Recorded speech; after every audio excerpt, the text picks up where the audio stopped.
धूप इतनी तेज थी कि हाईवे की डामर पिघल रही थी। आर्यन अपनी पत्नी के साथ इस नए रास्ते से गुजर रहा था। उसने सोचा था कि यहाँ से शहर जल्दी पहुँच जाएगा। सब कुछ ठीक चल रहा था कि तभी अचानक उसकी गाड़ी के डैशबोर्ड की सारी लाइटें जल उठी।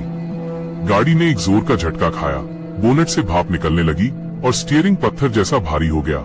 गाड़ी घिसटती हुई सड़क के किनारे एक पुरानी काली पड़ चुकी पक्की इमारत के सामने जाकर रुक गई।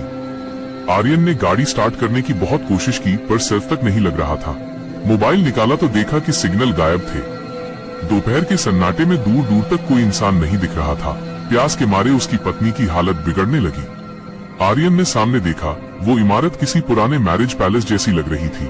उसने सोचा शायद अंदर कोई चौकीदार हो या कम से कम पानी का कोई नल मिल जाए। वो अपनी पत्नी को गाड़ी में ही बैठने का बोलकर उस खामोश इमारत की दहलीज के अंदर चला गया।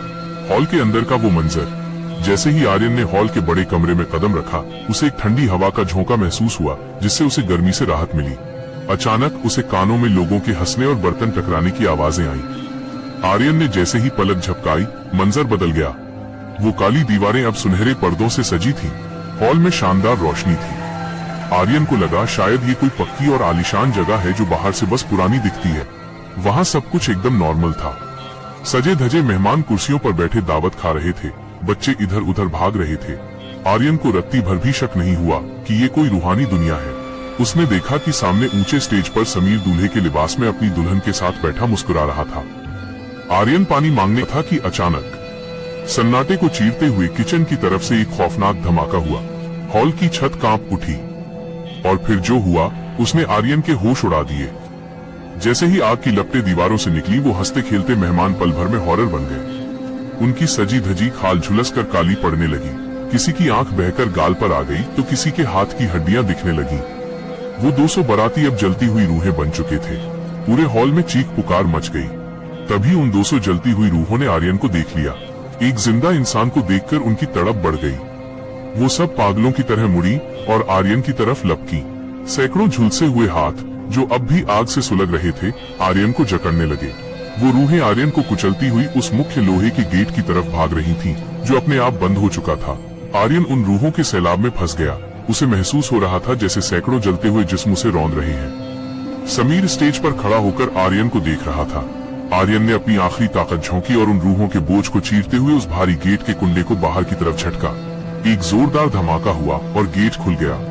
जैसे ही गेट खुला, वो 200 जलती हुई रूहें आर्यन के ऊपर से गुजरती हुई एक काली आंधी की तरह बाहर आसमान की तरफ निकल गईं।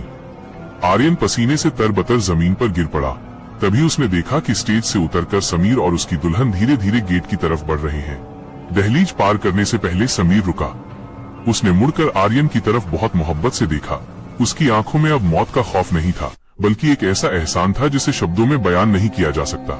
समीर ने इशारों में ही आर्यन का शुक्रिया अदा किया और फिर अपनी दुल्हन का हाथ थामे उस पार की रोशनी में गायब हो गया। आर्यन लड़खड़ाता हुआ बाहर आया। जैसे ही उसने गाड़ी की चाबी घुमाई, गाड़ी एक बार में स्टार्ट हो गई।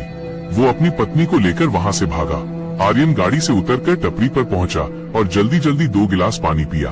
अपनी सांसें काबू में करते हुए उसने वहाँ बैठे बुजुर्गों से पूछा, भाई साहब, वो पीछे जो मैरिज हॉल है उसका क्या मसला है? वहाँ ऐसा क्या हुआ था? उनमें से एक बुजुर्ग गंभीर होकर बोला, बेटा, वहाँ आज से कुछ समय पहले एक शादी चल रही थी। शादी के दौरान उनके दुश्मनों ने दुश्मनी में पूरे हॉल में आग लगा दी। बाहर से दरवाजे बंद थे, इसलिए कोई बाहर नहीं निकल पाया और सबके सब अंदर ही जलकर मर गए। तब से वहाँ कुछ रूहें फंसी हुई हैं जो आज भी बाहर निकलना चाहती हैं। बुजुर्ग ने आगे कहा, वो रूहें इंतजार करती हैं कि कोई उस दरवाजे को खोल दे ताकि वो आजाद हो सके। पर बेटा, उस दरवाजे को कोई नया इंसान ही खोल सकता है। हम गांव वालों ने कई बार कोशिश की कि उन्हें आजाद कर दें, पर जब भी हम वहां पहुंचते हैं वो हम पर हमला कर देती है। शायद उन्हें अब हम पर भरोसा नहीं रहा। उन्हें लगा कि हम भी उन्हीं दुश्मनों में से हैं। आर्यन के रोंगटे खड़े हो गए। उसने घबराकर पूछा, बाबा, उन दूल्हा दुल्हन का क्या नाम था जिनकी शादी हो रही थी? बुजुर्ग ने जवाब दिया, समीर और सानिया। नाम सुनते ही आर्यन सन्न रह गया। उसे याद आया कि जब वो अंदर गया था तो उसने वहाँ सजावट पर साफ साफ लिखा देखा था, समीर और सानिया की शादी। उसे समझ आ गया कि आज उसने अनजाने में उन रूहों को हमेशा के लिए आजाद कर दिया है।